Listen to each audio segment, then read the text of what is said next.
देखिए डॉगी की दुम अगर टेढ़ी है तो वो टेढ़ी ही रहती है, उसे आप सीधी नहीं कर सकते। ये कहावत बनाई ही पाकिस्तान के लिए गई है, क्योंकि पिछले 3 दिनों में जिस हिसाब के एक्शन भारत ने पाकिस्तान पर लिए, कुछ बनाया हो या न बनाया हो, लेकिन पूरे मुल्क का, पूरे पाकिस्तान का डॉगी बनाकर रख दिया भारत ने। सारा पाकिस्तान दुम हिलाते हुए अमेरिका गया, यूएई के पास गया और बोला अंकल बचा लो, पापा मार देंगे। पापा मतलब भारत मार देगा, बेचारा सो रहा था मैं। लेकिन कल का दिन बड़ा ही अलग रहा दोस्तों। हमारे फॉरेन सेक्रेटरी को 3 बार पीसी प्रेस कॉन्फ्रेंस के लिए आना पड़ा। ट्रंप चाचा की ग्लोबल बेइज्जती भी हो गई और भारत ने अपने टर्म्स भी मनवा लिए। आइए एक के बाद एक क्या क्या हुआ बात करते हैं।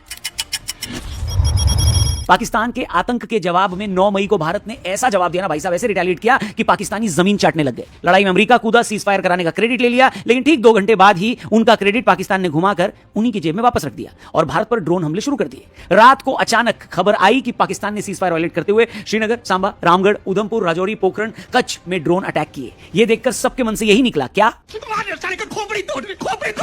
पूरे इंटरनेट पर सब लोग ट्रंप को टैग करके यही बोलने लगे कि अरे ओ चाचा ये देखो आपकी तो गजब बेइज्जती है, क्योंकि पाकिस्तान ने डॉगी के दुम की तरह फिर से अपनी टेढ़ी हरकत दिखाई। भारत ने अच्छे से जवाब भी दिया, बीच में चाइना भी कूदा और अपने नाजायज दोस्त पाकिस्तान को सपोर्ट किया। और भारत ने कहा, क्या कहा? हमको घंटा फर्क नहीं पड़ता है। लेकिन पाकिस्तान की बेशर्मी तब नेक्स्ट लेवल पर पहुंच गई जब उनके प्राइम मिनिस्टर शहबाज शरीफ देर रात एक प्री रिकॉर्डेड और टेलीप्रॉम्प्टर से देखते हुए भाषण पढ़ते हुए नजर आए और मुंह छुपाई करते हुए ये बोले कि पाकिस्तान ने भारत को करारा जवाब दिया है। यानी अपना सूजा हुआ पिछवाड़ा छुपाने का तरीका थोड़ा उनका कैजुअल था। नहीं, ये बात पूरी दुनिया जानती है कि भारत ने 3 दिन में पाकिस्तान को कितनी चोट पहुंचाई है। पाकिस्तान एयरफोर्स के 11 बेसेस को डैमेज कर दिया है, उनके सभी अटैक्स को नाकाम कर दिया, उनके दिवाली में यूज करने वाले चाइनीज लाइट से भी गए गुजरे प्लेन को गिरा दिया और उनके पपीते की शक्ल वाला पीएम विक्ट्री स्पीच देने आ गया आधी रात को। बताइए, अबे जल्दी बोल, कल सुबह पनवेल निकलना है। शहबाज शरीफ की ऑफिशियल स्टेटमेंट को अगर आप ध्यान से देखें तो वो किसी देश के प्राइम मिनिस्टर की स्टेटमेंट कम लगती है और उस गडेरिया का थैंक यू नोट ज्यादा लगता है जिसकी बकरी कटने से बचा ली गई हो। ट्रंप से शुरू होकर ये बंदा जेडी वेंस तक जाता है, फिर टर्की, चाइना और सऊदी अरब तक चला जाता है। सोचिए, खुद की विक्ट्री बताने वाला आदमी इतने लोगों को थैंक यू बोल रहा है, दुनिया को बता रहा है कि वो जीत चुका है। इससे साफ पता चलता है कि आतंकी सलवार में आग लगी थी